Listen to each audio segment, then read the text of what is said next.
Hello friends, welcome to Gomati's Kitchen. இன்னைக்கு நம்ம பார்க்க போற ரெசிபி பாத்தீங்க அப்படினா வரப்போற ஞாயிற்றுக்கிழமை மகாலயபக்ஷ அமாவாசை அன்னைக்கு செய்யற மாதிரியான விரத சமையல் என்னென்ன செய்யலாம்ங்கறத பார்க்கலாம். முக்கியமா நம்ம சேனல்ல பாத்தீங்கன்னா விரத சமையல் அப்படினாலே வெங்காயம் பூண்டு சேர்க்காத ரெசிபில தாங்க செஞ்சிருக்கேன். சப்போஸ் உங்க வீட்டு வழக்கப்படி நீங்க வெங்காயம் பூண்டு சேர்த்துப்பீங்க அப்படினா இதே ரெசிபிலே வெங்காயம் சேர்க்கிறதுக்கு வெங்காயமும் பூண்டு சேர்க்கிறதுக்கு பூண்டு சேர்த்துக்கோங்க, ரொம்பவே நல்லா இருக்கும். இன்னைக்கு செஞ்சிருக்கிறதுன்னு பாத்தீங்கன்னா குறைஞ்சது ஒரு 5 ல இருந்து 7 பேர் நீங்க தாராளமா சாப்பிடலாம். சாம்பார் மட்டும் கொஞ்சம் ஜாஸ்தியா பண்ணிருக்கிறேன், நைட்டு டிஃபனுக்கு சாப்பிடுற மாதிரி. இதே மாதிரியே பாத்தீங்கன்னா நம்ம சேனல்ல நிறைய விதமான அமாவாசை படையல் ரெசிபிஸ் விதவிதமான மெனுல போட்டிருக்கிறேன். அந்த ரெசிபியோட லிங்க் எல்லாமே தனித்தனியா கீழே டிஸ்கிரிப்ஷன்ல இருக்கு, விருப்பப்பட்டா செக் பண்ணி பாருங்க. இப்போ வாங்க இந்த சமையல் எப்படி செய்யலாங்கிறத பார்க்கலாம். கோமதிஸ் கிச்சனை சப்ஸ்கிரைப் பண்ணாதவங்க சப்ஸ்கிரைப் பட்டனை ப்ரெஸ் பண்ணிக்கோங்க. உடனுக்குடனே அப்டேட் வேணும் அப்படின்னா பக்கத்தில் இருக்க பெல் பட்டனில் ஆல்ங்கிற ஆப்ஷனை மறக்காமல் ப்ரெஸ் பண்ணி வச்சுக்கோங்க. இப்போ சமையல் பண்ணுறதுக்கு முன்னாடி பருப்பு எல்லாமே நம்ம வேக வச்சுக்க போகிறோம். முதல்ல சாம்பாருக்கு, உப்பு பருப்புக்கு, ரசம் எல்லாத்துக்குமே சேர்த்து 1.25 கப் அளவுக்கு துவரம் பருப்பு எடுத்துருக்கிறேன். 1/4 கப்புங்கிறது ரசத்துக்கு மட்டுமே நமக்கு சரியாக இருக்கும். இப்போ இந்த பருப்பை நல்லா ஒரு 2-3 தடவை கழுவி எடுத்துகிட்டு வந்துடுங்க.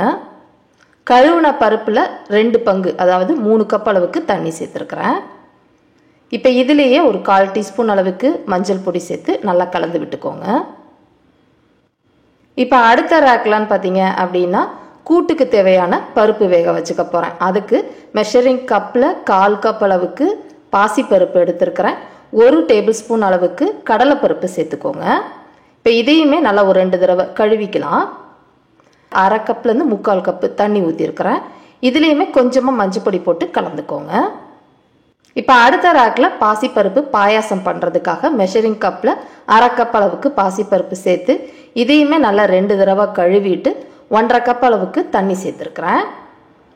இப்போ இதில் 3 ரேக்லேயுமே வச்சுட்டேங்க. இப்போ இது எல்லாத்தையும் மூடிட்டு ப்ரெஷர் குக்கரில் வச்சு வேக வச்சுக்கலாம். இந்த மாதிரி நீங்கள் அடுக்கு பாத்திரம் வாங்கிக்கிட்டீங்க அப்படின்னா சமையல் செய்கிறது நம்ம வேக வச்சு செய்கிறதுக்கு ஈஸியாக இருக்கும். இப்போ ஏற்கனவே குக்கரில் கொஞ்சமாக தண்ணி ஊற்றிருக்கிறேன். இதில் அந்த பாத்திரத்தை உள்ளே வச்சுட்டு குக்கர் மூடி ப்ரெஷர் வச்சுக்கோங்க. மிதமான தீயில் 4 ல இருந்து 5 விசில் விடுங்க. எல்லாமே நல்லா பக்குவமாக வெந்து வந்துடும். இப்போ இது வேறு அடுப்புக்கு மாற்றிட்டு மற்ற சாமான்களையும் வேக வச்சுக்கலாம். இப்போ அடுத்ததாக பார்த்தீங்க அப்படின்னா இன்றைக்கி பருப்பு வடை தான் பண்ண போகிறேன். அதுக்காக இதுக்கு ஊற வச்சிருக்கிற அளவுன்னு பார்த்தீங்கன்னா மெஷரிங் கப்பில் 1/2 கப் அளவுக்கு கடலைப்பருப்பும் 1/2 கப் அளவுக்கு பட்டாணி பருப்புன்னு சொல்லுவாங்க, அதுவும் சேர்த்து கலந்து எடுத்து வச்சிருக்கிறேன். சப்போஸ் உங்கள்கிட்ட பட்டாணி பருப்பு கிடைக்கல அப்படின்னா நீங்கள் முழுக்க கடலைப்பருப்புலையும் செய்யலாம். இந்த பருப்பு வடை நல்லாயிருக்கும். இப்போ இதை நல்லா கழுவிட்டு ஒரு 2 மணி நேரம் நல்லா ஊற விடுங்க. இப்போ அடுத்ததாக பார்த்தீங்க அப்படின்னா சேப்பங்கிழங்கு ரோஸ்ட் பண்ண போகிறோம். அதுக்காக ஒரு 300 கிராம் அளவுக்கு சேப்பங்கிழங்கு நல்லா பெருசாகவே கிடச்சிதுங்க. சின்னதாக இருந்தாலும் நல்லா தான் இருக்கும். இப்போ இதை அது முழுகிற அளவுக்கு மட்டும் தண்ணி ப்ரெஷர் குக்கரில் சேர்த்துருக்கிறேன். ஒரு 3/4 டீஸ்பூன் உப்பு சேர்த்துக்கோங்க. இப்போ இதை வேக வைக்கிறதுன்னு பார்த்தீங்கன்னா ரொம்ப குழைய வேகக்கூடாது. ஒரு 2 விசில் மட்டும் விட்டீங்க அப்படின்னா ஒரு 3/4 வாசி நல்லா வெந்துடும். அதுக்கப்புறம் என்ன பண்ணலாங்கிறத பார்க்கலாம். இப்போ முதல்ல செய்ய போகிறதுன்னு பார்த்தீங்கன்னா சாம்பார் செய்ய போகிறோம். அதுக்காக ஒரு பாத்திரத்தில் 1/2 டீஸ்பூன் எண்ணெய் சேர்த்துக்கோங்க. ஏன்னா நம்ம இன்றைக்கி வெண்டைக்காய் சாம்பார் செய்ய போகிறோம். வெண்டைக்காயை நல்லா வதக்கணும், அதுக்காக கொஞ்சம் ஜாஸ்தியாக எண்ணெய் சேர்த்துக்கோங்க. இதில் 1 டீஸ்பூன் அளவுக்கு கடுகு, 1/2 டீஸ்பூன் உளுத்தம் பருப்பு போட்டு நல்லா பொரிய விடுங்க. இது பொரிஞ்சிக்கிட்டு இருக்கப்பே ஒரு 10 வெந்தயம் மட்டும் சேர்த்துக்கலாம், ரொம்ப அதிகமாக சேர்க்க வேண்டாம். இப்போ போட்டிருக்கிறதெல்லாம் நல்லா பொரிஞ்சதுக்கு அப்புறமா 2 வரமிளகாவை கிள்ளி போட்டு செவக்க விடுங்க. கூடவே கொஞ்சமாக கருவேப்பிலை இலைகளையும் போட்டுட்டு இன்றைக்கி செய்ய போகிற சாம்பாருக்கு வெண்டைக்காயோட அளவுன்னு பார்த்தீங்கன்னா 250 கிராம் அளவுக்கு வெண்டைக்காயை வாங்கி நல்லா கழுவிடுங்க. கழுவிட்டு அந்த தண்ணியை தொடச்சிட்டு இந்த சைஸில் நறுக்கி ஒரு 10-15 நிமிஷமாக அப்படியே வச்சுருங்க. முடிஞ்ச அளவுக்கு 1/2 மணி நேரம் கூட நீங்கள் வச்சுக்கலாம். அந்த பிசுபிசுப்பு தன்மை உங்களுக்கு குறையும். இது வதங்கிக்கிட்டு இருக்கப்போ இதில் ஒரு 1/4 டீஸ்பூன் பெருங்காய பொடியும் சேர்த்துக்கோங்க. ஒரு மிதமான தீயில இந்த எண்ணெயிலே நல்லா வதக்குங்க. இப்போ நான் சொன்ன டிப்ஸை வச்சு நீங்கள் வதக்குனீங்க அப்படின்னா இந்த வழுவழுப்பு தன்மை ரொம்ப அதிகமாக இருக்காது. இப்போ பார்த்தீங்கன்னா நல்லா ஒரு பாதி அளவு வதங்கி இருக்குது. அங்கங்கே ஒரு கருப்பாக இருக்குது பார்த்தீங்களா, இந்த அளவுக்கு வதங்கினா போதும். இந்த சமயத்தில் தக்காளி பழம் பெருசாக இருக்கிறதுனால 1 தக்காளி எடுத்துருக்கிறேன். சின்னதாக இருந்துச்சு அப்படின்னா 2 தக்காளி போட்டு நல்லா வதக்கிக்கோங்க. இது வதங்கிக்கிட்டு இருக்கப்ப இந்த சாம்பாருக்கு தேவையான அளவு உப்பு 1.25 டீஸ்பூன் அளவுக்கு கல் உப்பு சேர்த்துருக்கிறேன். இதுவே டேபிள் சால்ட் அப்படின்னா 1 டீஸ்பூன் போதும். இப்போ இது நல்லா அந்த தக்காளி குழஞ்சு வேகட்டும்.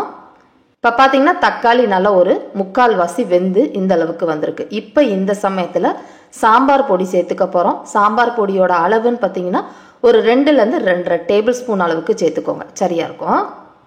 இப்போ சாம்பார் பொடி போட்டு நல்லா கலந்து விட்டால் போதும், வதக்கணும்னு அவசியம் இல்லை.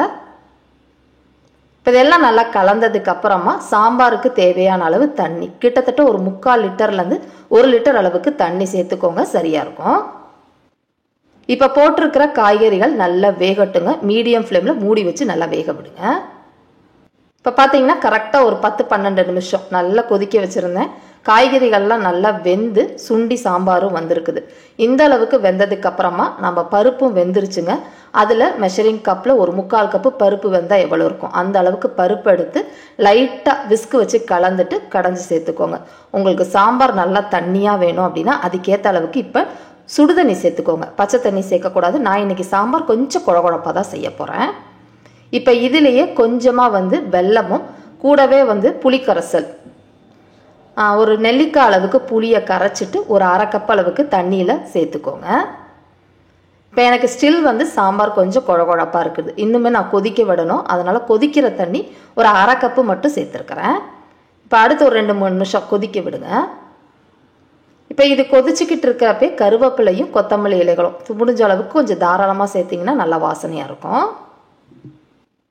இப்போ பார்த்தீங்கன்னா நல்லாவே கொதிச்சு இந்த அளவுக்கு வந்துருச்சு. ஒரு 4-5 நிமிஷம் கொதிச்சா போதும். கடைசியாக இதில் 1லேருந்து 2 டேபிள் ஸ்பூன் அளவுக்கு துருவின தேங்காய் ஃப்ரெஷ்ஷாக சேர்த்துட்டு அடுப்பு ஆஃப் பண்ணிவிடுங்க. இந்த சாம்பார் முக்கியமாக அமாவாசை சாம்பாருக்கு கடைசியாக தேங்காய் ஃப்ரெஷ்ஷாக போட்டு சாப்பிட்டு பாருங்களேன், ரொம்ப நல்லா டேஸ்ட்டாக இருக்கும். அவ்வளோதாங்க, நம்மளோட வெண்டைக்காய் சாம்பார் ரெடி ஆயிடுச்சு. இப்போ அடுத்ததாக நம்ம பூசணிக்காய் கூட்டு செய்ய போகிறோம். ஒரு 200 கிராம் அளவுக்கு பூசணிக்காயை தோலை நல்லா சீவிட்டு கொஞ்சம் பெரிய பெரிய பீஸாகவே நறுக்கி இருக்கிறேன். உங்களுக்கு வேணும்னா கொஞ்சம் சின்னதாக கூட நறுக்கி எடுத்துக்கலாம். அது முழுகிற அளவுக்கு மட்டும் தண்ணி ஊற்றி இருக்கிறேன் பாத்திரத்தில். இதிலேயே ஒரு 1/4 டீஸ்பூன் அளவுக்கு மஞ்சள் பொடி போட்டு இந்த காய் நல்லா வெந்து வர மாதிரி வேக வச்சு எடுத்துக்கோங்க. இது நீர்க்காய்ங்கிறனால நமக்கு சீக்கிரமாகவே வந்துடும், அதாவது ஒரு 7லேருந்து 10 நிமிஷத்துலேயே உங்களுக்கு வெந்து வந்திருக்கும். இப்போ இந்த அளவுக்கு வெந்ததுக்கு அப்புறமா இதில் நம்ம ஏற்கனவே பருப்பு வேக வச்சுருந்தோம் பார்த்தீங்களா, அந்த பருப்பை இதில் சேர்த்துக்கலாம். கொஞ்சம் தண்ணி ஜாஸ்தியாக இருக்கிற மாதிரி தான் இருக்குது, பட் நம்ம கொதிக்க விட்டோம் அப்படின்னா சுண்டி வந்துடும். வேணும்னா நீங்கள் கொஞ்சம் தண்ணியை கூட இருத்து எடுத்துட்டு சாம்பார்லேயோ இல்லை மற்ற கூட்டில் கூட நீங்கள் சேர்த்துக்கலாம். இதில் ஒரு 1/4 டீஸ்பூன் அளவுக்கு பெருங்காய பொடி சேர்த்துருக்கிறேன். கூடவே 1 டீஸ்பூன் அளவுக்கு டேபிள் சால்ட்டோ இல்லை கல் உப்பு சேர்த்து கலந்துக்கிறேன். இப்போ இது கொதிச்சுக்கிட்டு இருக்கப்ப இதுக்கு ஒரு தேங்காய் விழுது அரைக்கணும். அதாவது ஒரு 1/2 கப்பு தேங்காயில் 1/2 டீஸ்பூன் அளவுக்கு வெந்தயம், 4-5 வரமிளகாய் போட்டு தண்ணி விட்டு கொரப்பாக அரைச்சிக்கோங்க. இப்போ இந்த அரைச்ச விழுதை நம்ம எடுத்து வச்சிருக்கிற கூட்டில் சேர்த்துக்கோங்க. ரொம்ப தண்ணியாக அரைச்சிட வேண்டாம், ஏன்னா ஏற்கனவே கூட்டு கொஞ்சம் தண்ணியாக இருக்கிற மாதிரி தான் இருக்குது. இப்போ இதையெல்லாம் சேர்த்து நல்லா கலந்துட்டு கொஞ்சம் ஃப்ளேமை அதிகப்படுத்தி வச்சிங்கன்னா டக்குன்னு நமக்கு சுண்டி வந்துடும். இப்போ பார்த்தீங்கன்னா நல்லா இந்த அளவுக்கு வந்திருக்கு. இதில் தேங்காய் எண்ணெயில் கடுகு, உளுத்தம் பருப்பு, கொஞ்சம் தாராளமாக கருவேப்பிலை இலைகள் போட்டு தாளிச்சிட்டு சேர்த்துக்கோங்க. இப்போ உங்களுக்கு இந்த கூட்டு ரொம்ப தண்ணியாக இருக்கிற மாதிரி இருக்கு இல்லையா, இதுவே ஆறிடுச்சு அப்படின்னா நல்லா உங்களுக்கு கரெக்டான கன்சிஸ்டன்சியில் உங்களுக்கு வரும். இந்த கூட்டை நீங்கள் சப்பாத்தியோட வச்சு சாப்பிடலாம், இல்லை சாதத்துலேயும் பிசைஞ்சு சாப்பிடலாம், சைட் டிஷ்ஷாகவும் சாப்பிடலாம். கட்டாயமாக ட்ரை பண்ணி பாருங்கள். இப்போ அடுத்ததாக பார்த்தீங்கன்னா பாகற்காய் வறுவல் பண்ண போகிறேன். அதுக்காக இன்னைக்கு எடுத்துருக்கிறதுன்னு பார்த்தீங்கன்னா கிட்டத்தட்ட ஒரு 150 கிராம் அளவுக்கு பாகற்காய் கொஞ்சமாக தான் செய்ய போகிறேன். அதில் இருக்க விதையை எடுத்துட்டு இந்த அளவுக்கு கொஞ்சம் மெல்லிசாவே நறுக்கி எடுத்துக்கோங்க. இப்போ இதில் ஒரு 2 டீஸ்பூன் அளவுக்கு எண்ணெய் சேர்த்துக்கலாம். எண்ணெய் காஞ்சதுக்கு அப்புறமா ஒரு 3/4 டீஸ்பூன் கடுகு சேர்த்து நல்லா பொரிய விடுங்க. இப்போ இந்த அளவுக்கு பொரிஞ்சதுக்கு அப்புறமா இதில் கொஞ்சமாக கருவேப்பிலை இலைகள் சேர்த்துட்டு நறுக்கி வச்சிருந்த பாகற்காயும் சேர்த்துக்கோங்க. இந்த பாகற்காய் வறுவலுக்கு தேவையான அளவு 1/2 டீஸ்பூன் கல் உப்பு போட்டு இந்த எண்ணெயிலேயே ஒரு மிதமான தீயில ஒரு 5-6 நிமிஷம் விரட்டி விடுங்க. இப்போ பார்த்தீங்கன்னா நல்லா வதங்கி நிறம் லைட்டாக மாறி இருக்கு பார்த்தீங்களா, பொறுமையாக வதக்குனீங்கன்னா தான் நல்லா வதங்கி வரும். இந்த அளவுக்கு வெந்ததுக்கு அப்புறமா இதில் புளி தண்ணி, அதாவது ஒரு சின்ன கோழிக்குண்டு அளவுக்கு புளி எடுத்து தண்ணியில் கரைச்சிட்டு அந்த புளி தண்ணியை மட்டும் சேர்த்துக்கோங்க. இந்த புளி தண்ணி ஊற்றுறதுனால அந்த கசப்பு தன்மை கொஞ்சம் நமக்கு குறைவாக இருக்கும், அதனால் சுத்தமாலாம் போகாது. இப்போ இந்த பாகக்காய் வேகிற அளவுக்கு தண்ணி கிட்டத்தட்ட ஒரு அரை கப்லேருந்து கொஞ்சம் கூட தண்ணி ஊற்றிருக்கிறேன். இதில் ஒரு 1/4 டீஸ்பூன் மஞ்சள் பொடி போட்டு கலந்து விடுங்க. இப்போ இந்த பாகக்காய் நல்லா வெந்து வரட்டும், மூடி வச்சு வேக விடுங்க. இப்போ பார்த்தீங்கன்னா ஒரு 10-12 நிமிஷமாகவே வெந்துக்கிட்டு இருக்கு. பாகக்காய் கொஞ்சம் பிஞ்சு காய்ங்கிறதுனால நல்லாவே உங்களுக்கு பக்குவமாக இந்த அளவுக்கு வெந்திருக்கணும். பாகற்காய் வெந்ததுக்கு அப்புறமா தான் மசாலா பொடி சேர்க்கணும். இதில் சேர்க்க போகிற மசாலா பொடின்னு பார்த்தீங்கன்னா 1லேருந்து 1.25 டீஸ்பூன் மிளகாய்த்தூள், கொஞ்சமாக வெல்லம், அடுத்ததாக பெருங்காய பொடி ஒரு அரை டீஸ்பூன் அளவுக்கு சேர்த்து நல்லா கலந்து விடுங்க. இப்போ ஒரு மீடியம் ஃப்ளேம்லேயே நல்லா வேக வச்சிங்க அப்படின்னா இந்த அளவுக்கு வெந்து சுருண்டு வந்துடும். இன்னும் உங்களுக்கு கிறிஸ்பியாக வேணும் அப்படின்னா இரும்பு பேனில், அதாவது இருப்பு சட்டியில் வச்சு கொஞ்சம் எண்ணெய் விட்டு வறுத்தீங்க அப்படின்னா நல்லா மொறு மொறுன்னு வரும். நான் இந்த ஸ்டேஜில் அடுப்பை ஆஃப் பண்ணிக்கிறேங்க. ரொம்ப நல்லா டேஸ்ட்டாக இருக்கும், கொஞ்சமாக சாப்பிட்டாலும் நமக்கு ரொம்ப ஆரோக்கியமானது. இப்போ அடுத்ததாக பார்த்தீங்கன்னா வாழைத்தண்டு பொரியல் பண்ண போகிறேன். அதுக்காக தேங்காய் எண்ணெய் அரை டீஸ்பூன் சேர்த்துருக்கிறேன். எண்ணெய் காஞ்சதுக்கு அப்புறமா இதில் ஒரு 3/4 டீஸ்பூன் அளவுக்கு கடுகு சேர்த்துக்கோங்க. இப்போ கடுகு நல்லா பொரியட்டும். பொரிஞ்சிட்டு இருக்கப்ப கொஞ்சமாக உளுத்தம் பருப்பும் போட்டு பொரிய விட்டுருக்கேன். இப்போ இதுக்கு காரத்துக்கு தகுந்த அளவுக்கு வரமிளகா எவ்வளோ வேணுமோ கிள்ளி போட்டு நல்லா செவக்க விடுங்க. இது செவந்துக்கிட்டு இருக்கப்ப கருவேப்பிலை இலைகளையும் போட்டு அதையும் பொரிய விடுங்க. இப்போ இதெல்லாம் நல்லா செவந்ததுக்கு அப்புறமா இதில் 150லேருந்து 200 கிராம் அளவுக்கு வாழைத்தண்டை எடுத்து நறுக்கி மோரில் போட்டு வச்சுருந்தேன். அதுக்கப்புறம் மோர் தண்ணியை வடிச்சிட்டு வெறும் வாழைத்தண்டை மட்டும் சேர்த்துக்கோங்க. இப்போ இதுக்கு தேவையான அளவு உப்பு 3/4 டீஸ்பூன் கல் உப்பு சேர்த்துருக்கிறேன்.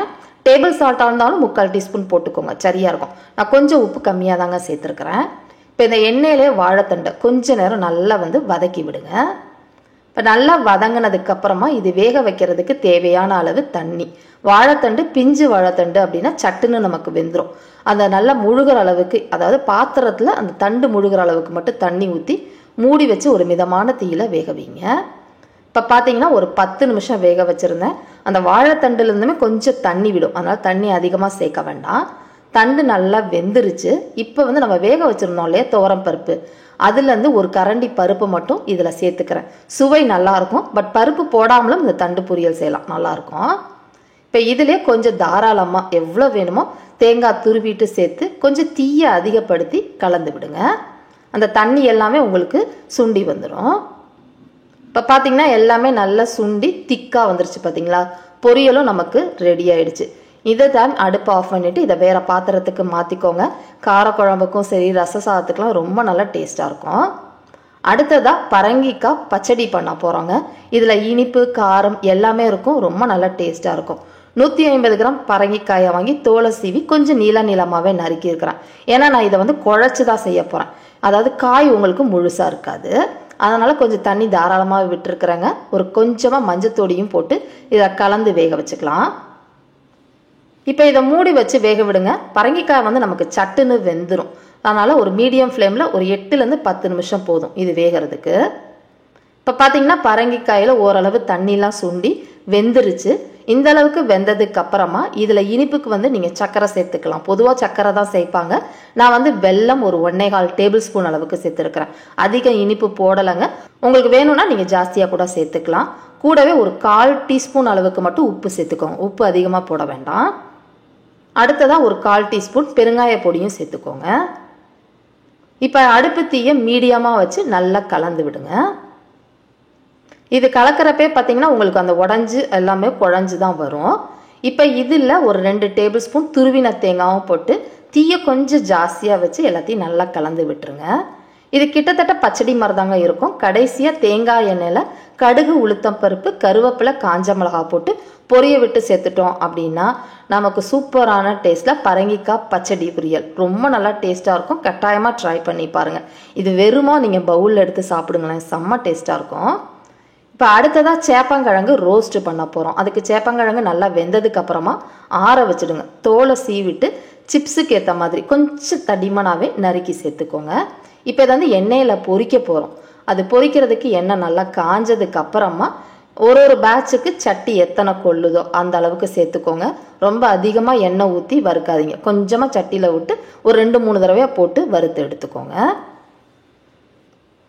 இப்போ பார்த்தீங்கன்னா ஒரு மீடியம் ஃப்ளேம்லேயே அடுத்து ஒரு 5லேருந்து 7 நிமிஷம் ஆகும். நல்ல கிறிஸ்பியாக இதை வந்து பொன்னிறமாக வேக வச்சு இந்த அளவுக்கு எடுத்துக்கோங்க. இதே மாதிரி நம்ம நறுக்கி வச்சிருக்கிற எல்லா சேப்பங்கிழங்கையும் பொரிச்சு எடுத்துக்கோங்க. நல்லா மொறுமொறுன்னு இருக்கணுங்க, அந்த சதசதன்னு இருக்கக்கூடாது. அந்த மாதிரி இருந்துச்சுன்னா இந்த ரோஸ்ட்டு அந்த அளவுக்கு டேஸ்ட்டாக இருக்காது. எல்லா சேப்பங்கிழங்குமே நல்லா பொரிச்சு எடுத்து வச்சுட்டேன். இப்போ அந்த பொரிச்ச எண்ணெயிலேருந்து 3/4 எண்ணெயை எடுத்துட்டேங்க. நல்லா ஒரு 2 டேபிள் ஸ்பூன் அளவுக்கு மட்டும் அந்த எண்ணெயை காஞ்ச எண்ணெயில் கொஞ்சமாக கடுகு உளுத்தம் பருப்பு போட்டு பொரிய விட்டுட்டு இதில் எவ்வளோ காரம் வேணுமோ அதுக்கேற்ற மாதிரி தனி மிளகாய்த்தூள், 1/2 டீஸ்பூன் பெருங்காய பொடி, கொஞ்சமாக 1/2 டீஸ்பூன் அளவுக்கு உப்பு, கூடவே பார்த்தீங்க அப்படின்னா மஞ்சள் பொடி ஒரு 1/4 டீஸ்பூன் சட்டுன்னு போட்டுருங்க. அடுப்பு தீயை ஃபுல்லாக ஆஃப் பண்ணிவிட்டு சேர்த்துக்கோங்க. இமீடியட்டாக நம்ம வறுத்து வச்சுருந்தா சேப்பங்கிழங்கையும் போட்டு கலந்து விட்டுருங்க. அந்த எண்ணெய் மசாலாவோடு சேர்ந்து அந்த சேப்பங்கிழங்குல நல்ல ஈவனாக உங்களுக்கு ஸ்ப்ரெட் ஆகிடும். இந்த மசாலா சூப்பராக மொறுமொறுன்னு இருக்குங்க. ஒரு ஸ்நாக்ஸ் மாதிரி கூட சாப்பிட்லாங்க, செம்ம டேஸ்ட்டாக இருக்கும். சேப்பங்கிழங்கு பிடிக்காதவங்க கூட விருப்பப்பட்டு சாப்பிடுவாங்க. இப்போ அடுத்ததாக பாசிப்பருப்பு பாயாசம் பண்ண போகிறோம். பாசிப்பருப்பு பாயாசம் பண்ணுறதுக்கு பருப்பு கெட்டியாக நமக்கு வெந்து வந்திருக்கு. அதனால் ஏற்கனவே நான் வந்து பார்த்திங்கன்னா ஒரு 2.5 கப் அளவுக்கு தண்ணியை கொஞ்சமாக சூடு பண்ணியிருந்தேன். ரொம்ப கொதிக்க வேண்டாம். சூடானதுக்கப்புறமா நம்ம வேக வச்ச பருப்பை குழையாமல் அப்படியே சேர்த்துக்கோங்க. குழைச்சிட்டிங்க அப்படின்னா நல்லா இருக்காது. முத்து முத்து அங்கங்கே பருப்பு இருந்தால் தான் நல்லாயிருக்கும். இப்போ இதுலேயே வந்து பார்த்தீங்க அப்படின்னா தேங்காய் ஒரு 1லேருந்து 2 டேபிள் ஸ்பூன் அளவுக்கு துருவின தேங்காவும் அதில் சேர்த்துக்கோங்க. அடுத்ததாக ஒரு 1/2 கப் அளவுக்கு தேங்காய், 5லேருந்து 10 பாதாம் பருப்பை ஊற வச்சு தோலை உரிச்சிட்டு தேங்காயும் பாதாம் பருப்பையும் அரைச்சிட்டு ஒரு பால் மாதிரி எடுத்துக்கோங்க தண்ணியாக, அதை இதில் சேர்த்துக்கோங்க. இந்த பாயாசத்துக்கு ரொம்பவே நல்லாயிருக்கும். வெறும் தேங்காய் பால் மட்டும் சேர்க்குறத விட கொஞ்சமாக நம்ம அந்த பாதாம் பருப்பை அரைச்சி போடுறப்ப டேஸ்ட் நல்லாயிருக்கும். இது கொஞ்ச நேரம் அந்த சூடானதுக்கு அப்புறமா, ரொம்ப நேரம் கொதிக்க வைக்கணும்னு அவசியம் இல்லை. சூடான உடனே இந்த பாயாசத்துக்கு தேவையான அளவு இனிப்புக்கு நான் வந்து வெல்லம் கடையில் பொடிச்சதாகவே கிடைக்கிது. அந்த பொடிச்ச வெல்லம் ஒரு 3/4 கப்பு சேர்த்துருக்கேன். உங்களுக்கு தித்திப்பாக வேணும் அப்படின்னா 1 கப்பு வரைக்கும் நீங்கள் அந்த பொடிச்ச வெல்லம் சேர்த்துக்கலாம், நல்லாயிருக்கும். இப்போ இது எல்லாம் சேர்த்து நல்லா கலந்து விட்டுட்டு கொஞ்சம் நேரம் கொதிக்க விடலாங்க. இது கொதிச்சிட்டு இருக்கப்போ ஒரு 4 ஏலக்காவை தட்டிட்டு இதில் சேர்த்துக்கோங்க. ஃப்ரெஷ்ஷாக பொடிச்சு சேர்த்துக்கோங்க, அப்போ தான் மணமாக இருக்கும். கொஞ்சம் தண்ணியாக தாங்க இப்போ செஞ்சுருக்கிறேன். ஏன்னா நமக்கு நேரம் ஆக ஆக நீங்கள் வந்து திக்காக செஞ்சிங்கன்னா கெட்டியாக போயிடும். நான் இப்போ சொல்கிற கன்சிஸ்டன்சியில் செஞ்சிங்கன்னா உங்களுக்கு கரெக்டாக இருக்கும். இதில் நெய்யில் முந்திரி பருப்பு வேணும்னா பல்லாக கீறின தேங்காய் கூட நீங்கள் சேர்த்து பொரிச்சு சேர்த்துக்கலாம், நல்லாயிருக்கும். இப்போ இதெல்லாம் சேர்த்ததுக்கப்புறமா நல்லா கொதிக்க விடுங்க. இப்போ பார்த்தீங்கன்னா ஒரு 5 நிமிஷம் தளதளன்னு கொதிக்க வச்சுருந்தேன். பாயாசம் கன்சிஸ்டன்சி பாருங்கள், இந்த அளவுக்கு இருக்கணும். இப்போ உடனே சாப்பிட்றதுக்கும் நல்லாயிருக்கும். நீங்கள் காலையில் சாப்பிட்டாலும் சரி, நைட்டு சாப்பிட்டாலும் இதே கன்சிஸ்டன்சியில் இருக்கும். ட்ரை பண்ணி பாருங்கள். இப்போ அடுத்ததாக இதில் வந்து தக்காளி ரசம் பண்ணியிருக்கிறேன். நம்ம சேனலில் ஏற்கனவே தக்காளி ரசம் ரெசிபி 2-3 தடவை போட்டிருக்கேங்க. அந்த ரெசிபி லிங்க் கீழே டிஸ்கிரிப்ஷனில் இருக்குது, செக் பண்ணி பாருங்கள். இந்த ரசத்தில் நம்ம பூண்டு சேர்க்க மாட்டோம், வெறும் வந்து ரசப்பொடி போட்டு நம்ம சட்டுன்னு ஈஸியாக செஞ்சு முடிச்சிடலாம். இப்போ அடுத்ததாக பார்த்தீங்க அப்படின்னா பருப்பு வடை இப்போ விநாயகர் சதுர்த்தி அப்போ தான் போட்டேன். பருப்பு வடையை நம்ம வந்து வெங்காயம் சேர்க்காமல் எப்படி செய்யணும் அப்படிங்கிற மெத்தடு போட்டிருக்கிறேன். அந்த ரெசிபியோட லிங்க்கும் கீழே டிஸ்கிரிப்ஷனில் இருக்குது, செக் பண்ணி பாருங்கள். செம்ம கிறிஸ்பியாக இருக்கும், ரொம்பவே நல்லா இருக்குங்க. வெங்காயம் போடாமல் செஞ்சாலும் டேஸ்ட்டாக இருக்கும். இதே மாதிரி அளவுகளோட இந்த அமாவாசைக்கு இந்த ரெசிபியெல்லாம் ட்ரை பண்ணி பாருங்கள். செஞ்சு பார்த்துட்டு எப்படி இருக்குங்கிறத கமெண்ட் பண்ணுங்கள். வீடியோ பிடிச்சிருந்தாலும் கமெண்ட் பண்ணுங்கள், லைக் பண்ணுங்கள், ஷேர் பண்ணுங்கள். மறக்காமல் கோமதிஸ் கிச்சன் சேனலையும் சப்ஸ்கிரைப் பண்ணி வச்சுக்கோங்க. தேங்க்ஸ் ஃபார் வாட்சிங்.